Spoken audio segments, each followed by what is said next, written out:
As a psychiatry major, I can promise you this. You won't be able to do absolutely nothing for 10 minutes. It's torture. I spent 3 years learning why, and I'll explain it to you in 8 minutes. Try doing absolutely nothing for 10 minutes. No phone, no music, no television. Do not clean anything, organize anything, or stare meaningfully into the refrigerator as if a new sandwich might appear. Just sit there. At first, this sounds relaxing. You have spent years asking the universe for free time. The universe has finally approved your request. Then 30 seconds pass. Your leg starts bouncing. You remember an embarrassing sentence from 2014. You wonder whether penguins have knees. By minute 3, checking the washing machine feels like an adventure. Your brain has declared an emergency. This is strange, because doing nothing should be easy. It requires no training, no equipment, and almost no chance of pulling a hamstring. A chair can do it for decades. Humans struggle after a few minutes. In one series of experiments, researchers asked people to spend between 6 and 15 minutes alone with their thoughts. Most did not enjoy it. In one version, participants could press a button that delivered an unpleasant electric shock. Many pressed it anyway. Faced with quiet, part of humanity looked at the pain button and thought, at least this has content. So why does your brain hate doing nothing?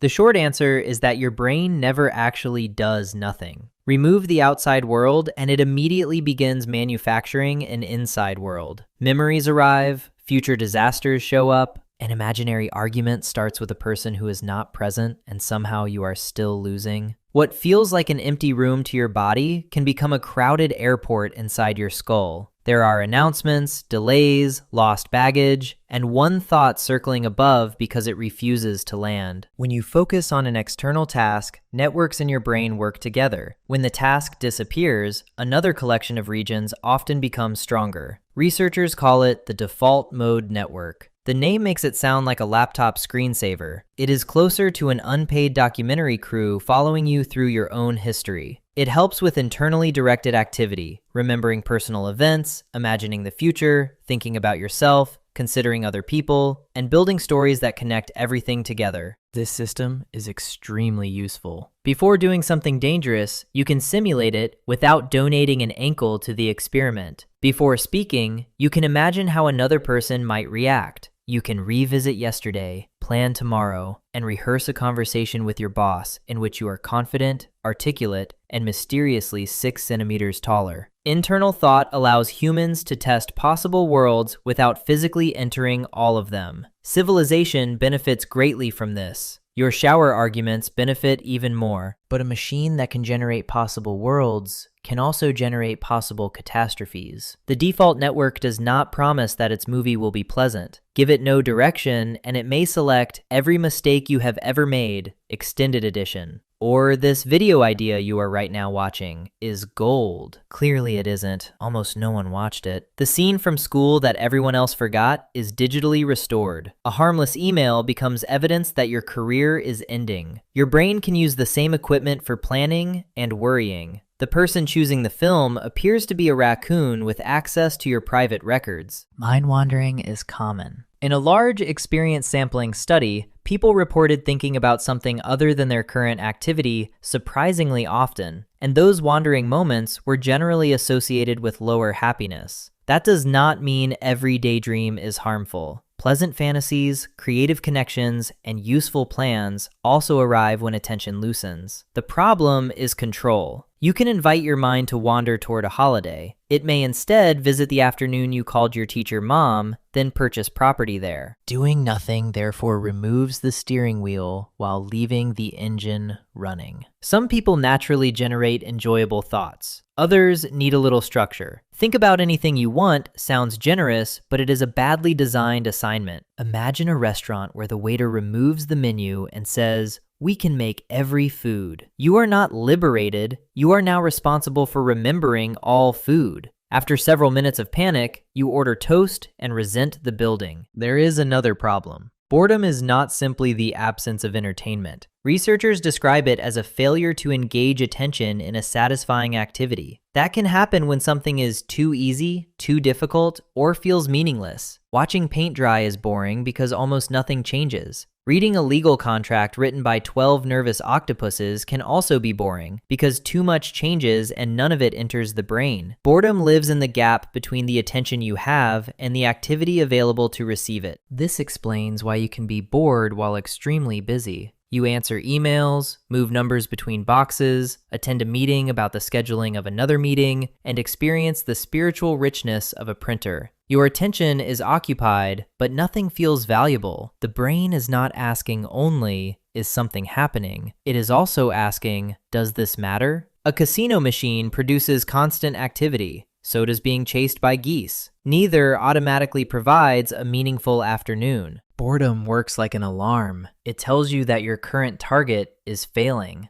Perhaps the task is too simple. Perhaps it is impossible. Perhaps you do not care. The alarm pushes you to change something, seek information, explore, play, solve a problem, or find a better goal. This was probably useful long before subscription services existed. An animal that remained perfectly satisfied while nothing changed might overlook food, danger, mates, shelter, or the fact that the rest of the group had quietly migrated without it. The alarm is useful, but it is not wise. A smoke alarm can detect a burning house. It can also detect toast. Boredom can push you toward learning a language, calling a friend, or inventing a tool. It can also push you to open the same app you closed 8 seconds ago. Nothing new has happened. Your thumb is simply conducting a scientific replication. Results confirm that the app remains there. That is why images here change every 2 seconds. Elephant. Modern devices did not invent restlessness. The electric shock experiment managed perfectly well without short-form video. But phones offer an unusually fast escape from any empty moment. A queue,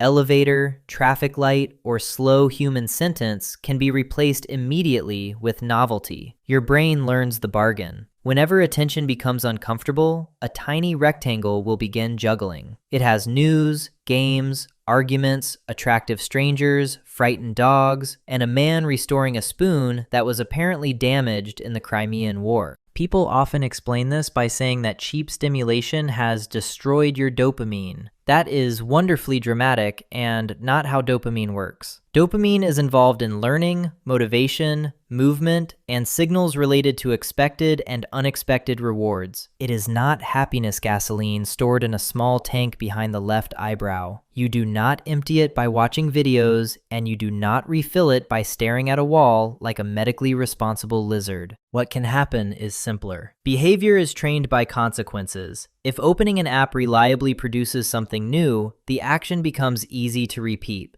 The reward is unpredictable. Perhaps a message, perhaps a joke, perhaps a furious stranger explaining that chairs are a government conspiracy. Uncertainty keeps the checking loop alive. Quiet activities now compete against a device containing several million professional attempts to prevent quiet. Your book brought one author, your phone brought everyone, and 3 of them are on fire. This can make ordinary slowness feel broken. A walk has no progress bar. A conversation may contain pauses that have not been edited out.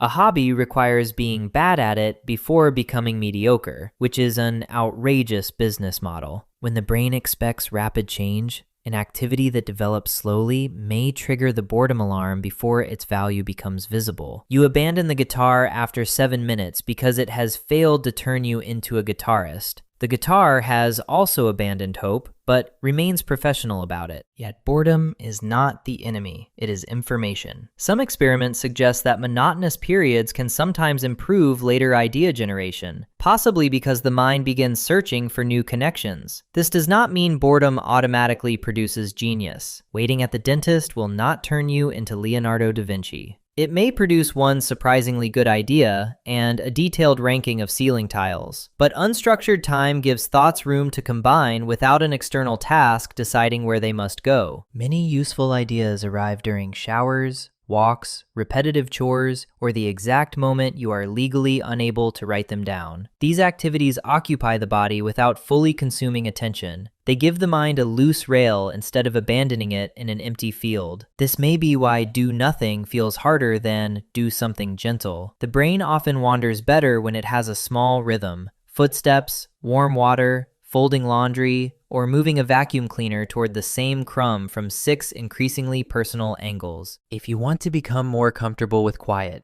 do not begin with 40 minutes in a dark room. That turns rest into a hostage situation, a torture. Start with 5 or 10 minutes and remove only the fastest exits. Walk without headphones. Drink something without watching another person review it. Wait in a queue without receiving breaking news about an actor you do not recognize. You are not trying to achieve a blank mind. A blank mind is unconsciousness. Instead, notice what the brain produces. It may generate discomfort, plans, nonsense, memories, or a sudden desire to reorganize every cable you own. You do not have to obey each suggestion. Boredom is an alarm, not a manager. Ask what it is reporting. Is the activity too easy? Too hard? Meaningless? Are you tired? Are you avoiding a thought? Sometimes the correct response is to switch tasks. Sometimes it is to stay long enough for the first wave of restlessness to pass. There is no moral prize for suffering through boredom. If quiet repeatedly brings severe distress, the issue may be larger than a weak attention span, and support is more useful than self-punishment. But ordinary restlessness is not evidence that your brain is ruined. It is evidence that your brain expects a target. For most of human history, attention helped find food, track relationships, predict danger, practice skills, and prevent Gary from eating the unfamiliar red mushroom again. Gary was an important source of data. Your brain does not truly hate doing nothing. It hates having attention with nowhere satisfying to place it. When the outside world becomes quiet, the inside world takes the microphone, and it is a roast. That discomfort can send you toward distraction, but it can also reveal what your mind has been trying to process. Stay for a moment. Let the embarrassing memory finish its little parade. Let the impossible future meeting adjourn. Eventually, the noise may stop feeling like an emergency. Doing nothing is therefore not empty time.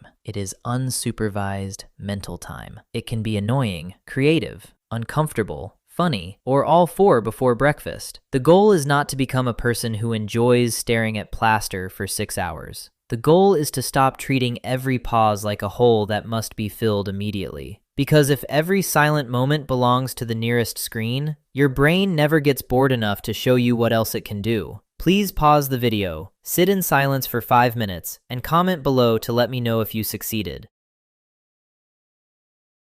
And yes, penguins do have knees. They are simply hiding them, which is suspicious.